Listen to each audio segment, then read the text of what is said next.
കൊട്ടാരക്കര സ്വദേശി ഷീജ ഭർത്താവിനെയും 2 കുഞ്ഞുങ്ങളെയും വിട്ട് സൗദിയിലെ ദമാമിലേക്ക് വീട്ടുജോലിക്കായി പോയത് കഴിഞ്ഞ 5 മാസം മുൻപായിരുന്നു. പതിവ് പോലെ ഷീജയും സ്പോൺസറിന്റെ വീട്ടിൽ ക്രൂരമായ പീഡനങ്ങൾ അനുഭവിക്കുകയാണ്. ഇന്ന് ഷീജയുടെ ഭർത്താവും 2 മക്കളും പൊതുപ്രവർത്തകനായ ലാലച്ചനും നമ്മോടൊപ്പമുണ്ട്.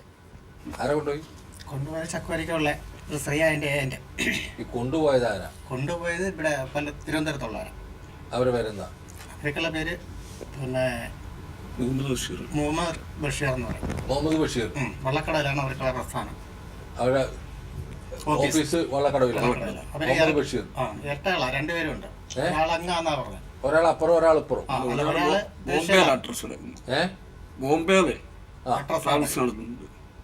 എത്ര രൂപ കൊടുത്തു?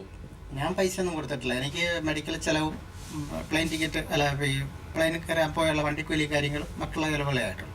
കരാറില്ല? ഇല്ല, കരാറൊന്നുമില്ല. 2 വർഷത്തേക്കാ ഇതിനെ കൊണ്ടുപോയത്. അപ്പൊ അവിടെ ചെന്നപ്പം ഇതിന് വലിയ ഒരാഴ്ച കഴിഞ്ഞാൽ എന്നെ ഇവിടെ വിളിക്കുന്നത് പോയിട്ട്. അങ്ങനെ വിളിച്ചിട്ടുണ്ടെങ്കിൽ പറഞ്ഞു ഇവിടെ നിൽക്കാൻ പറ്റത്തില്ല, പെണ്ണുങ്ങൾ ഉപദ്രവമുണ്ട്, ഒരു സമയം എനിക്ക് ഇവിടെ ഇരിക്കാൻ പറ്റത്തില്ല, അല്ല എപ്പോഴും ജോലിയാണ്. അങ്ങനെ ഞാൻ പറഞ്ഞ ഒരു കാര്യം അങ്ങനെയാണെന്ന് ഞാൻ ഏർപ്പാട് ചെയ്യാം. ഞാൻ അങ്ങനെ ഈ പെണ്ണുമ്പിള്ള അടുത്ത് പറഞ്ഞപ്പോൾ അവർ പറഞ്ഞു എനിക്കിതിനെക്കുറിച്ച് നീ ഒന്നും അറിയത്തില്ല, എനിക്കുള്ള കാര്യങ്ങളൊക്കെ കഴിഞ്ഞു. അപ്പോൾ ഇവർ 5000 50,000 രൂപ വാങ്ങിച്ചിട്ടുണ്ട്. 5000 ചക്കൂരിക്കുള്ള ഒരു വാങ്ങിച്ചിട്ടുണ്ട്. മറ്റേ 5000 മറ്റൊരു പിന്നെ എത്ര വാങ്ങിച്ചിട്ടുണ്ടെന്ന് അറിയത്തില്ല. പിന്നെ അത് കഴിഞ്ഞ് എന്നെ വിളിക്കുന്ന 1 മാസം കഴിഞ്ഞ വിളിച്ചപ്പോൾ എനിക്ക് പറഞ്ഞ പീഡനമൊക്കെയാണ്. നമ്മുടെ നിന്നല്ല, 5000 വാങ്ങിച്ചത്. അങ്ങനെ ഞാൻ ലാലച്ചാനുമായിട്ട് ഏർപ്പെട്ട് SP കൊട്ടാരക്കര SP പരാതി കൊടുത്തു. SP കുന്നിക്കോട് സ്റ്റേഷനിലേക്ക് കൊടുത്തു. അങ്ങനെ കഴിഞ്ഞ 14-ാം തീയതി ഈ 5000 അവിടെ വന്നിട്ടുണ്ടായിരുന്നു.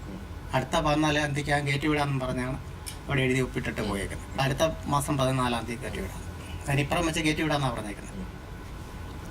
അങ്ങനെ ഇപ്പം ശമ്പളമില്ല. ആദ്യത്തെ ഒരു ശമ്പളം വന്നതേ ഉള്ളൂ. അത് 2 ട്രിപ്പായിട്ട് ആ ശമ്പളം അയച്ചത്. അപ്പം അറബി പറയുന്നത് നീ നാട്ടിൽ പോവില്ലേ, നിനക്ക് എന്തിനാ പൈസ, നീ എനിക്ക് 1 വർഷം നിന്ന് ജോലി ചെയ്ത മറ്റന്മാർ വാങ്ങിച്ച പൈസ എന്നിട്ട് പോയാൽ മതിയോ.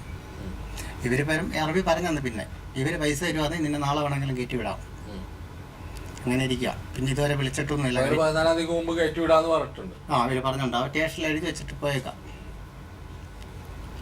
അപ്പോൾ ഞങ്ങളുടെ മുന്നിൽ വരുന്ന പ്രധാനപ്പെട്ട കേസുകളിൽ 80% സ്ത്രീകളെ കൊണ്ടുപോയി കള്ളക്കടത്ത് പോലെ മനുഷ്യക്കടത്ത് കടത്തി പീഡിപ്പിക്കുന്ന സംഭവങ്ങളാണ്.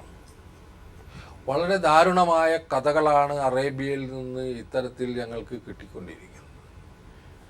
യഥാർത്ഥത്തിൽ ഞങ്ങൾ തന്നെ എന്ത് ചെയ്യുമെന്നുള്ളതാണ് ഇപ്പോൾ ഞങ്ങൾ ആലോചിക്കുന്നത്. അപ്പോൾ ഇവിടുന്ന് വരുന്ന കേസുകളിൽ ബഹുഭൂരിപക്ഷവും ഇത്തരത്തിൽ അവിടെ ചെന്ന് ജയിലിലകപ്പെട്ട പോലെ കഴിയുന്ന സഹോദരിമാരുടെ കഥകളാണ് അവരുടെ കുടുംബാംഗങ്ങൾ ഞങ്ങളോട് വന്ന് പറയുന്നത്. എത്ര മക്കളാണുള്ളത്? ഈ 2 പേരാണ് നമ്മളെ മുന്നിലിരിക്കുന്ന 2 മക്കളാണ്. ഈ മക്കളുടെ ഭർത്താവിൻ്റെ ഒക്കെ ആർക്ക്? ഭർത്താവിന്.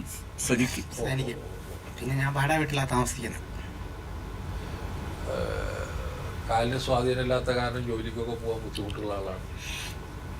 2 മക്കളാണ്, ചെറിയ മക്കൾ നമ്മളെ മുന്നിലിരിക്കുന്നത്, പഠിക്കുന്നവരാണ്. എത്രല്ല പഠിക്കുന്നുണ്ട്? 6. ഇതാണ് ഇവരുടെ വാടക വീട്ടിലാണ് താമസിക്കുന്നത്. ഇതൊക്കെ ഒരു പരിഹാരം ഉണ്ടാവും എന്ന് വിചാരിച്ചിട്ടാണ് അവർ പോകുന്നത്. എന്താ അവരോടൊക്കെ പറയാമുള്ളത്?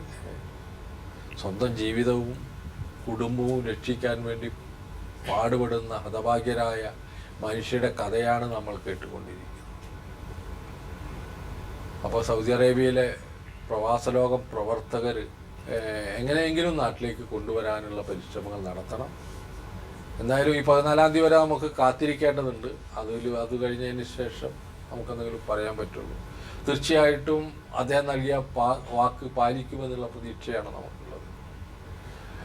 അതോടൊപ്പം തന്നെ ഇവരുടെ ഒരു അവസ്ഥയെക്കുറിച്ച് പ്രവാസലോകം പ്രവർത്തകർ സൗദി അറേബ്യയിൽ ഒരു അന്വേഷണം കൂടി നടത്തുന്നത് നന്നായിരിക്കും. 14-ാം തീയതി തന്നെ അവർ നാട്ടിലെത്തുമെന്ന് ഉറപ്പുണ്ടാക്കാൻ വേണ്ടി നമ്മൾ ശ്രമിക്കണം എന്ന് പറഞ്ഞുകൊണ്ട് ഈ കുടുംബത്തെ തിരിച്ചയക്കാം.